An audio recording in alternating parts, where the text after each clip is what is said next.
expressed through their love. Sometimes they want to express their love, but they cannot express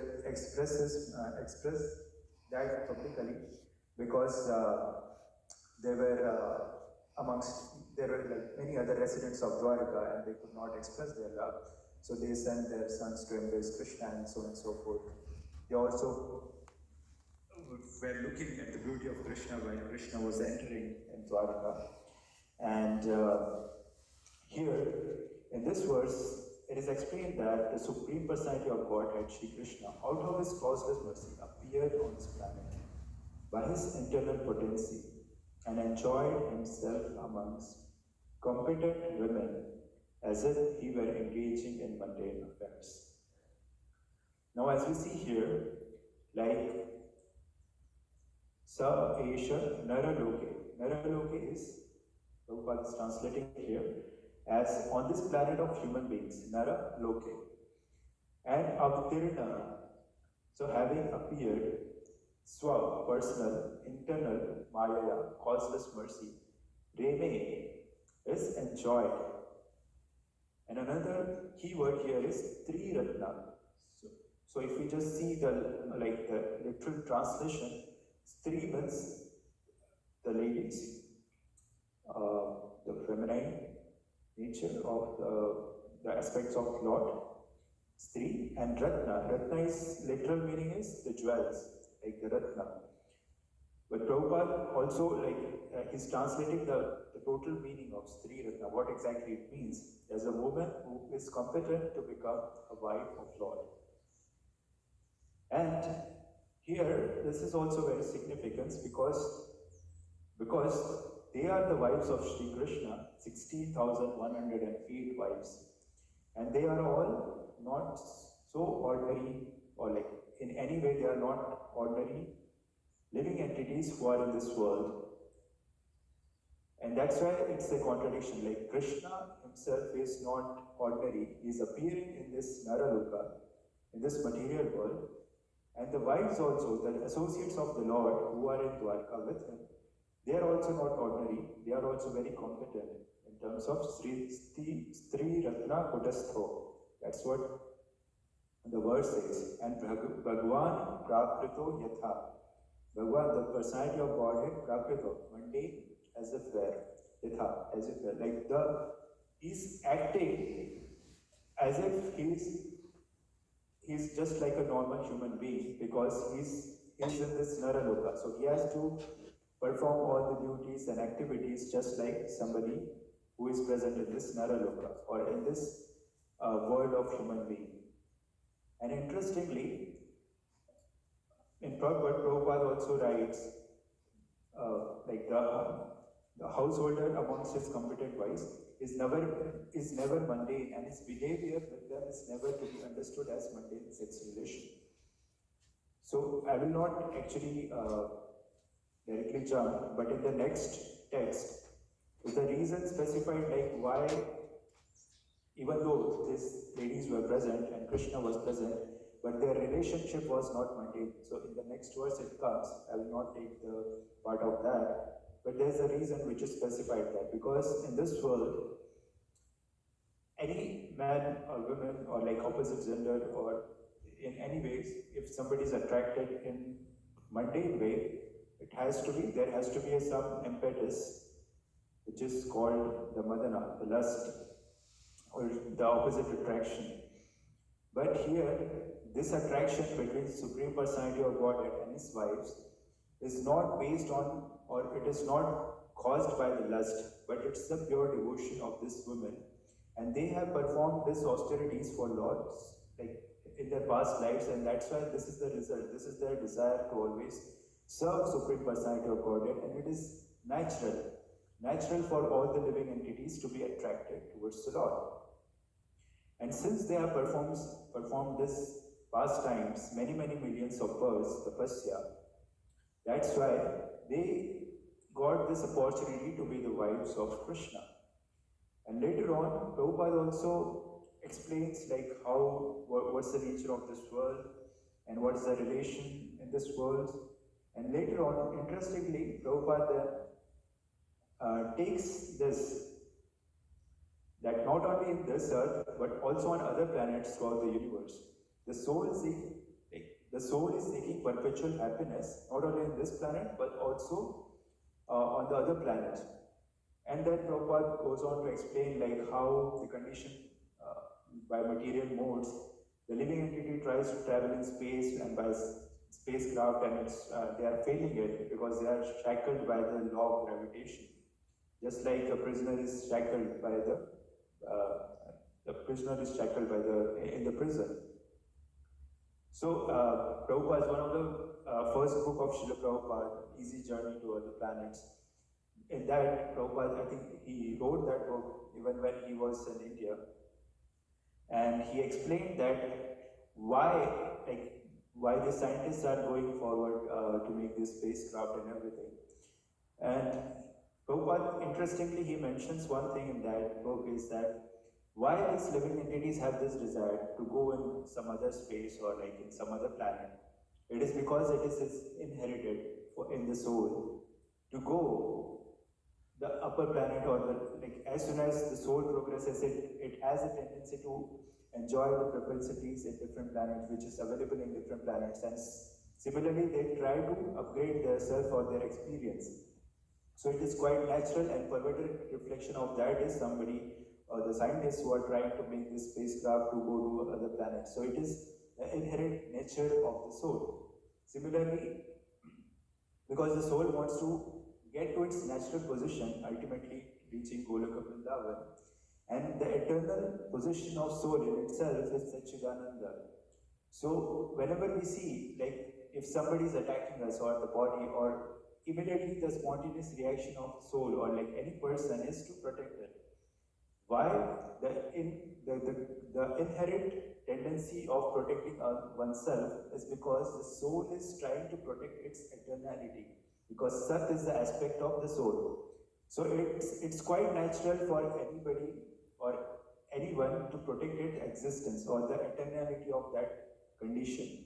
At the same time, if we don't know anything, we want to know something about it, we try to learn it, we try to understand by observation and other things.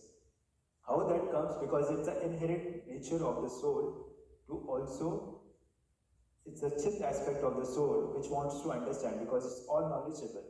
It tries to understand something which is not understood. So that's why there is also inquisitiveness. We try to find out certain things, and something we don't know, we try to learn that. That is also inherent nature of the soul, and that's why the Ananda aspect is also present in everybody, because we don't want to live in an unhappy state, or like if anybody is not in happy state, they want to achieve by doing certain things or try to do certain things. So it's basically the inherent nature of the soul which is dragging, or like which is impelling all these activities that we do in our life, and we try to achieve that state of Satchidananda. Some people understand it, some people doesn't understand it, but it's always there. So here, another word, the Sri Ratna, which I was mentioning here, is very also significant, because if we just see these queens of Dwaraka, which Lord Krishna had 16,108, out of that, the 8 were the prominent queens of Krishna. Basically, the one where Krishna actually went and got married to these queens. And of course, 16,100, the other queens were also rescued from Narakasur, and Krishna also married them. But these are the 8 prominent queens which are like the main queen of Dwaraka. And out of that, Rukmini Devi was the Patrani. She was the first queen of Krishna, and she was like the head of all the 16,108 wives of Krishna. And as we know, like we have discussed this previously on Rukmini Dwadashidi, and also like how Krishna married Rukmini. And there was instance of various devotees who were expressing their love for Krishna. And there was a conversation between Kunti Maharani, Draupadi who was there, and there's a section in Srimad Bhagwatam where all the wives of Krishna, they were sitting together and they are discussing how they got married to Krishna. And every one of these queens, they were like expressing their a love for Krishna and how Krishna won them, or like in their case, how Krishna married them. So there was like first queen, of course, Rukmini Devi was married, and there was an interesting section that comes in Srimad Bhagwatam of the Shamantika jewel, where there was a jewel. Satrajit was a person who was a worshipper of like he's the worshipper of Surya Dev, and he was daily worshipping Surya Dev with very dedication. And he got a jewel called Shamantaka jewel from him. And the quality of this jewel was that every day it would give some ounces of gold every day. It would, and wherever this jewel is present, there would be no calamities, there would be all auspiciousness, there would be no famine, there would be all supplies of the grains and all the necessities. So that is the quality of that jewel. And Satrajit was in a way little proud of it, and every day he would perform yajna, he would offer like various rituals for this particular jewel. In fact, he had put this jewel on an altar, and he would perform all the sacrifices, and every day this jewel would give a certain amount of gold. The jewel, like he was worshipping Surya Dev, yeah, the sun god. So he gave out of as a benediction, he gave this jewel to him. And then he was worshipping it. He was one of the residents of Dwaraka. He was staying there. And one day Krishna happened to visit his place, and he saw this jewel, and he saw that every day this jewel is giving certain amount of gold. And then he suggested Satrajit, like, you should ideally give this to King Ugrasen, because he's the everything which is best in this kingdom should be offered to the king first.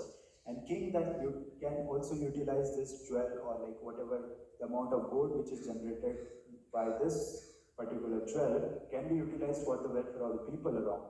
So because of course you are not the king, you are utilizing all this gold for yourself. You might need certain amount, but you may not need after certain point of time. But if it is with the king, it can be utilized for everybody. And since it also builds auspiciousness, it would be good for the king to have this. But Satraji, because he was very much attached, he actually did give like any serious consideration to the advice of Krishna. And that is the nature. When we are very much attached to something which is material, when Krishna comes or his representative comes and he gives or they give certain advices, we tend to neglect that because we are so much attached to this material things, which is, or like the benefits which this particular thing was giving. And so, because of that attachment, he could not understand what exactly Krishna is trying to say. And he, in a way, internally he was trying to think that Krishna is actually becoming envious of him, because he has this jewel and he is getting all these positions. And even the Dwarka Vasis, there were like different categories of devotees who were present in Dwarka. There were also some devotees who are just like Satraji, they had this mentality. And they were also thinking all the auspiciousness which is there in Dwarka is because of this jewel. But certainly it was not the auspiciousness of this jewel which was bringing a good fortune in Dwarka, but it was the presence of Krishna.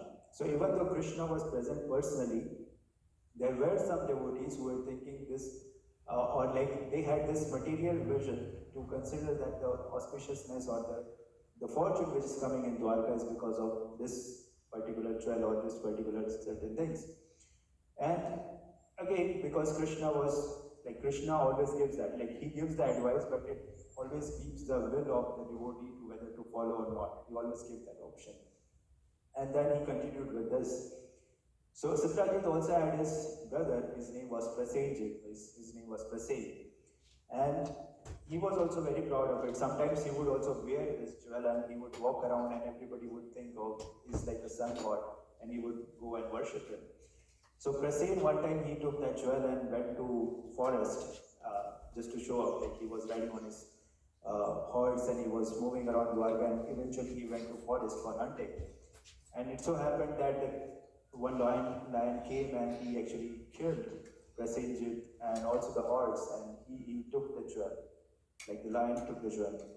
And eventually Jambavana found out the lion and he saw the jewel and he fought with the lion and he took the jewel.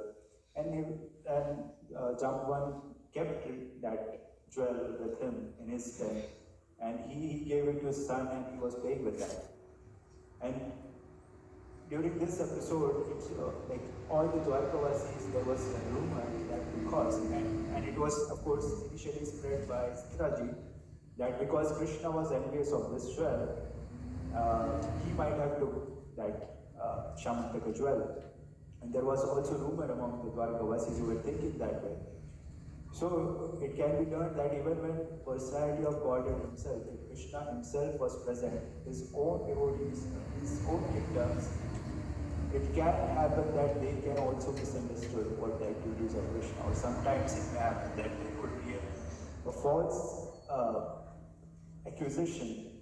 And so Prabhupada writes in purport, like for a devotee, sometimes it may happen that they have not done something, but they are accused of that. So we should understand that this is the nature of this world. And even when Krishna was present, it happened to him as well. So we need to understand it that way.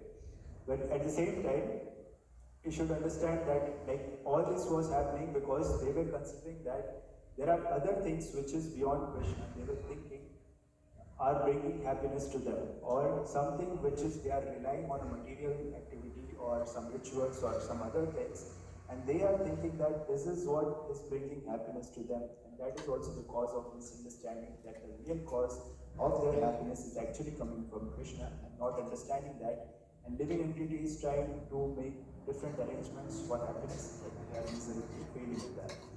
And in this way, like Sitraji was thinking that and started accusing Krishna that you must have stolen this jewel. And Krishna then became like he was of course he was equipoised, but at the same time he don't want to like pose as if somebody who is incompetent. And Krishna said like I will bring that jewel because I am the prince of this kingdom, and this is also my responsibility. And at the same time, like because everybody was blaming Krishna for this, and he wanted to prove that it was not he who actually got this jewel. So Krishna, along with some of his kinsmen, he followed the footsteps of the horse which Prasenjit took, and then eventually they found that there must be a fight with Prasenjit and the lion, and then they followed the footprints of lion, and then it eventually led to a den near Jambavan's place where he was living. And Jamban was the same who was in Ram Leela, he was serving Lord Ram. And when Krishna saw that the son of Jamban is playing with this jewel, he was just trying to get the jewel back, and then eventually Jambavan came, and then he thought that he's going to take, Krishna is going to take the jewel, and he started to protest against Krishna, because again he was thinking that he's going to take the jewel. Even though Jamban is again a devotee of Krishna, here, because he was thinking that I am the provider, I am giving this to my son, I am taking care of the son, so it's my duty to protect this. At the same time, even when Krishna is coming, he could not able to understand, or he could not able to recognize his own Lord, who was previously as Lord Ramchandra, he served him. And there is like also an internal reason, because Jamban was also very strong, and he had this desire to wrestle with the Lord, because he had the same mood as like Bhishmadev. He also had this period with the Lord. He also like wanted to serve Lord in that way. And internally also Krishna had this, like he wanted to have a good fight, but he was not having a competent person to actually fight with him. And they actually fought. They had this wrestling match for almost like 28 days continuously. They were fighting, and nobody was losing in any way. But at the same time, Jamban was bit, because he was getting old, he was also feeling little exhausted. And after 28 days, he could realize that, because he was thoroughly purified by Krishna with his blows and his punches, that he could recognize that he is none other than my Lord Ram, and he has come as Krishna in this yuga, in Dwarka.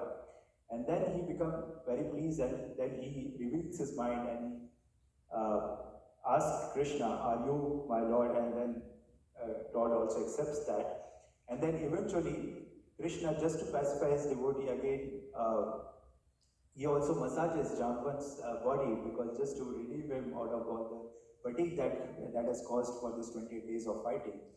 And Jamban was also feeling very ashamed, and he was thinking, what can I give to Krishna, because I actually denied for this jewel. Of course, he gave the jewel to Krishna, but at the same time, because he was feeling very bad, because he actually fought with his own lord. So he offered his daughter, Jambavati, in the marriage, like to get married to Krishna. So that's why, like, this is the second marriage that happened where Jambavati got married to Krishna. And eventually then Krishna brought that jewel and gave it back to Satyajit, saying that this is what happened and this is your jewel. And then Satyajit also, he felt very much ashamed, and he wanted to beg for forgiveness from Krishna. And Krishna, of course, he said like, I really forgive you. But at the same time, I don't want this jewel anymore, because this is bringing more controversy to me than to bring any something good for the citizens of Dwarka. So it is better that you keep it with yourself, because you are also attached to it. So Satyajit also, because he could not give this jewel again back to Krishna, he was also feeling ashamed, and he also offered his daughter Satyabhama to the marriage to Krishna. So in this whole controversy, actually externally if you see, everybody was blaming Krishna, but the ultimate output was, it was Krishna, of course, who got like two more queens in his in his kingdom, and he got married to Satyabhama as well as to Jambavati.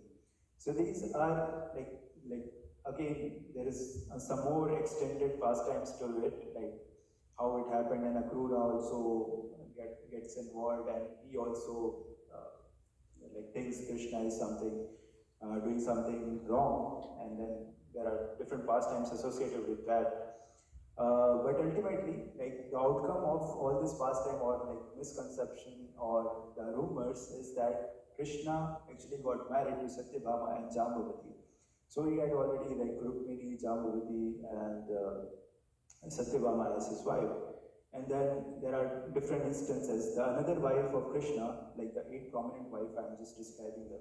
So there are like 3 wives. One of the wives, when Krishna was there in Khandavprasth, he was going with Arjuna, and Arjuna was actually practicing his hunting and various skills as a Kshatriya.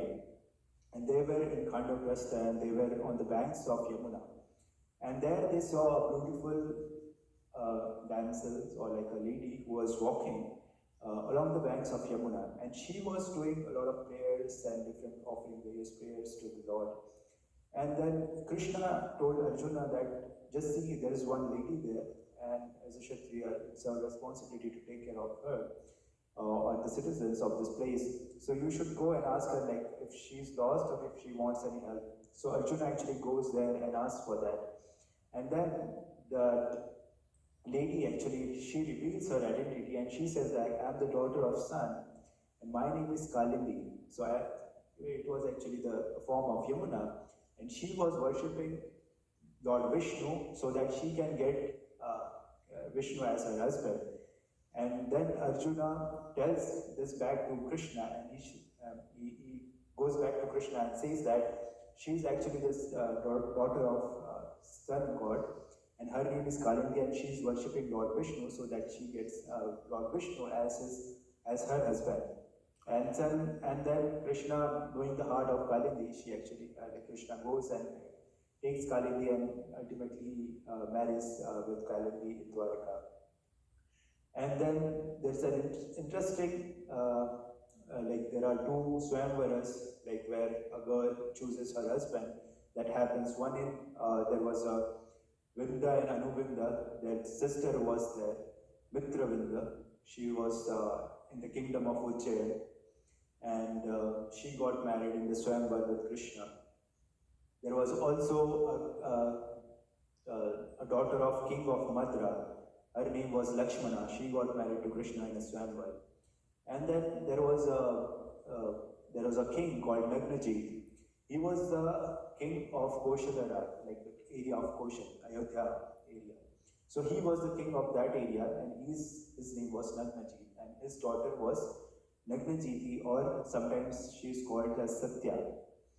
So she was there, she was also very beautiful, and the king arranged for a swamvar for her.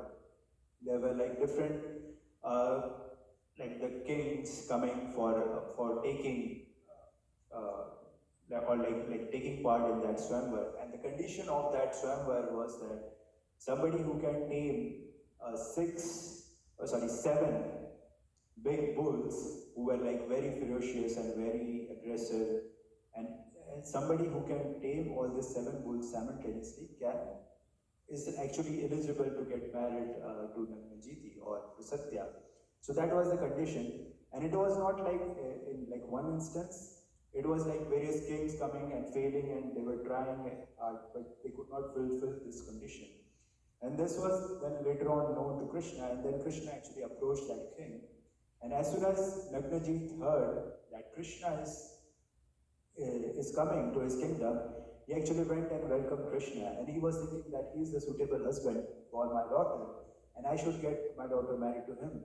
But at the same time, because he has put this condition, he was also little confused what to do. Like, should I put this condition in front of Krishna, and after that only he should get married, or should I just ask Krishna to get married with my daughter? But surprisingly, Krishna came and asked the same thing, because Krishna knows the heart of Satya, because she was also praying, and she was really actually doing a lot of tapasya herself to get Krishna as her husband. And she was thinking that all these princes, because she was also aware that Krishna has got married to these various princes of various kingdoms, and she was thinking that I am not so beautiful, or like I have these qualities, but certainly it is in my mind like I want to get married to Krishna. She was very much attached to Krishna already. But at the same time, because her father has put this condition, there were also other kings who were coming and doing this, trying to tame the bull and other things they were trying to do, but they were miserably failing. And she was thinking whether Krishna will come or not. And then here, to their surprise, Krishna was there and asking, himself he is asking for the hand of Satya, which happened not so much in the other instances, but here Krishna himself is coming and asking for the hand of Satya. And then Nagnaji, because he said like, because there should not be any discrepancy among the other kingdoms, so that's why I have put a condition here, like only I will get my daughter married to only that person who can tame all the seven bulls simultaneously, who are like very ferocious, they are very angry, and they cannot be like tamed easily. And then Krishna, just to, because Krishna is also a little dramatic, just to add a little drama to this conversation, Krishna puts tightens his belt, and he says, okay, in a way he smiles basically, and he goes in the arena. But with the smile, Acharya says that Krishna, in that way, he was trying to say, you don't know my childhood basically, because I am the lord of these bulls and or the lord of all these cows. I have played with these bulls and cows like toys. So I am that Govinda, I am the lord of these bulls, and I can certainly do that. And then Krishna enters in that arena, and Krishna actually expands himself in 7 different forms.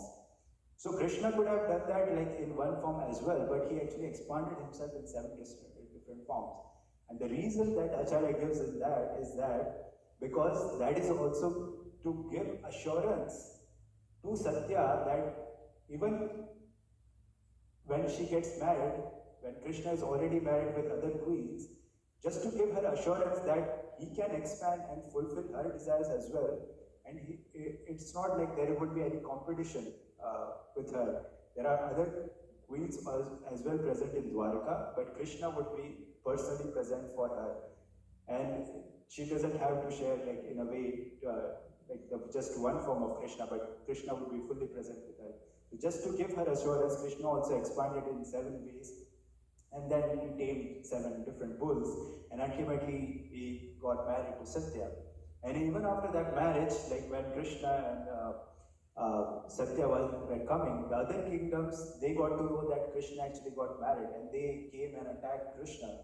At the same time, Arjuna was also present, so he just defeated all the kings. And at the same time, he didn't kill any of those kings. So he just like shoot them away or like defeated them or humiliated them. But they didn't kill, like Krishna or Arjuna didn't kill any of those kings. And then later on, Satya came. So these are like the 8 different queens of Dwarka, like the prominent queens. And these are the various pastimes like Krishna performed. And that's why I'm here saying, like this three Ratna is very significant in this verse. Like they are like the jewels of this various 16,108 queens. And like even the one of the name of like the most prominent queen, of course, was Rukmini. Rukmini, like if you just see the literal meaning of that, it is money is the meaning of the jewel. Like it's money in itself is a word. It's for the jewel. So Rukmini is also one of the like she's one of the topmost jewel of the 16,108 queens, and they were all also like different ratnas, and she was also like the prominent ratna in that. And Krishna himself, like Krishna was also called the Chudamani or like Kopa Chudamani. Like he's also like a ratna or like a jewel in Dwarka where he was there. And when he sits on Garuda, he's also compared as it's like golden ring. Garuda looks like a golden ring, and Krishna sitting on it is looks like a blue diamond sitting on the golden chariot of Garuda. So there are like different comparisons. So Krishna himself is like a Chudamani, is like the jewel, best of all the jewels. And all these queens of Vrindavan, they are also like the jewels in the necklace of Krishna's associate. So this is the words, and in the next verse there are reasons like why, even though Krishna was married to this queen, why he was not attached, and they were also not lustfully attached to Krishna in that way. And the explanation, which is reserved for the next speaker tomorrow. Thank you very much, Hare Krishna. Any questions and comments? Prabhu, the best thing about you is that you mention Krishna at least 108 times today. If Prabhupada was listening, he would be so pleased with you. So on his behalf, I'm saying is most astonishing. Thank you very much. Thank you. Hare Krishna. Hare Krishna. Thank you. A really nice rendition of Krishna's 5 queens.